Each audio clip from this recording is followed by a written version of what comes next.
First, new evidence tonight that you, the American people, all of us, we were all lied to. We were lied to by the mob and the media. We were lied to by big tech. We were lied to repeatedly by the Democratic Party. We were lied to by Joe Biden and the Biden family. We were lied to by our federal government. And all of it was an effort to elect Joe Biden and defeat Donald Trump. Hunter Biden's laptop from hell, in fact, was very real. And the report from the New York Post about that laptop 2 weeks before the election in 2020, it was accurate and it was true. Now, Hunter's father, remember, the big guy, according to the emails in that laptop, is implicated in his son's shady international business deals. And now both the Washington Post, the New York Times, all of a sudden verified this information. Of course, there's no mystery here. This is a major, massive CYA. According to the Wall Street Journal, the criminal investigation into Hunter Biden is heating up, and he could soon face serious criminal charges. So they say, we might be caught covering up for the Bidens again. We better act like we reported on this story. It won't work. In a moment, we're going to take a trip down memory lane. We'll review the biggest lies from America's trusted institutions. But first, let's take a moment to recap what they're lying about. Now, we begin with a little background on Joe Biden's adult son, Hunter Biden. Hunter, obviously, a deeply troubled man. He has struggled with a severe and often debilitating addiction to crack cocaine and prostitutes. He was even discharged from the U.S. military because of his drug problem and because of his lifestyle. Well, his resume and background are anything but pristine, yet for years, zero experience Hunter and his shady business associates garnered lucrative payouts from foreign nationals all over the world. For example, Hunter received a whopping $3.5 million wire transfer from a Russian oligarch, the former First Lady of Moscow. He also got $5 million from a state-backed Chinese company, part of a multi-billion-dollar deal with the Bank of China, another $100,000 plus for an international shopping spree, compliments of a prominent Chinese national. Why doesn't that happen to any of you? And on top of the $1.5 billion deal with the Bank of China, that's a lot of money. Plus, you also got another 100 grand plus from a Kazakhstan oligarch earmarked for a brand new sports car. What a life he has. And let's not forget the $1.5 million that he received sitting on the board of Burisma Holdings, a massive Ukrainian oil and gas conglomerate with ties to a Russian oligarch. Now, his company made millions in that case. Hunter had zero experience in energy, oil, gas, and no experience with Ukraine. And he had zero experience with investing abroad also. And still these shady foreign nationals, China, Russia, Eastern Ukraine, Eastern Europe, all making Hunter Biden, the Biden family syndicate, extremely rich. And by the way, it's only the tip of the iceberg. Stop for 1 second and pause and ask yourself, what if Hunter's name was Trump? Anyway, so why were these wealthy foreigners sending a prostitute-loving crackhead? Why were they giving him so much money?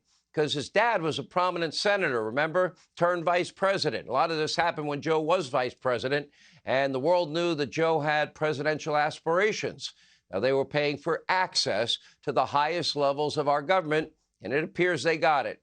Hunter even admitted this obvious fact during an interview with GMA, which was an unmitigated disaster.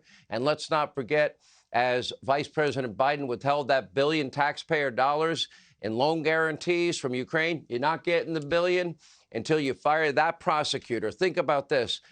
Vice President of our country saying fire a prosecutor or you're not getting the money, and you have 6 hours, and son of a bee, they did it. They fired the prosecutor. Turns out that prosecutor was investigating zero experience Hunter and the company he was in business with, Burisma, for corruption. In other words, there really was a quid pro quo in Ukraine. It was with Joe, and he even bragged about it on camera.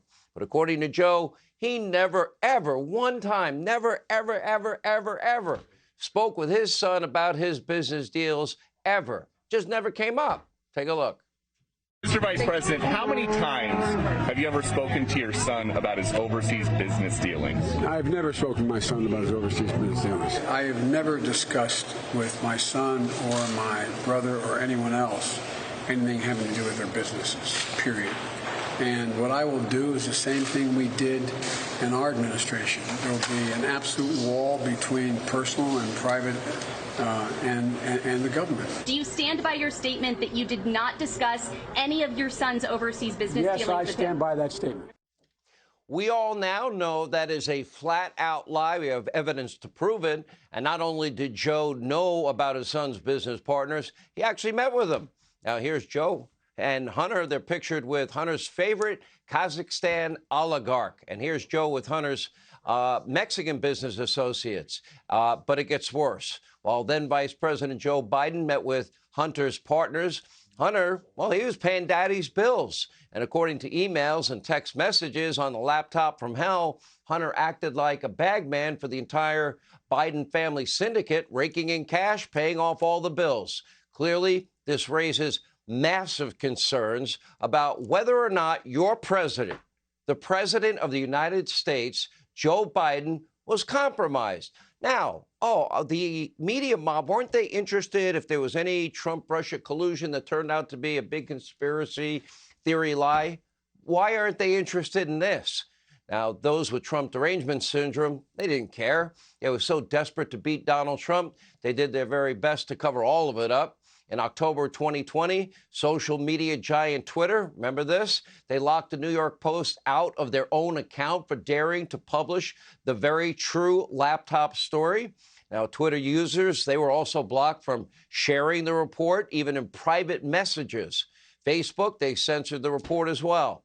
And 2 weeks before the election, more than 50 former U.S. intel officials, they signed a letter calling the laptop story Russian disinformation. They had no reason to call it that. They were all lying and protecting Joe. And meanwhile, NPR, you helped pay for that, announced that they wouldn't waste their time on the Hunter Biden report because it wasn't really a story. If it was Donald Trump's sons, it would be a story. One New York Times article referring to the report as farcical Russian disinformation. Washington Post also suggested, without evidence, it was part of some foreign election disinformation scheme. Where's their proof? Where's their evidence? Now, none of these media outlets ever lifted a finger to verify the laptop until now. A new report in the Washington Post details what we've been telling you now for nearly 2 years on this program, and that is zero experienced Hunter Biden got paid millions of dollars from Chinese nationals in return for next to nothing, with no expertise other than a connection to his vice president father at the time. Hey, Sean Hannity here. Hey, click here to subscribe to Fox News YouTube page and catch our hottest interviews and most compelling analysis. You will not get it anywhere else.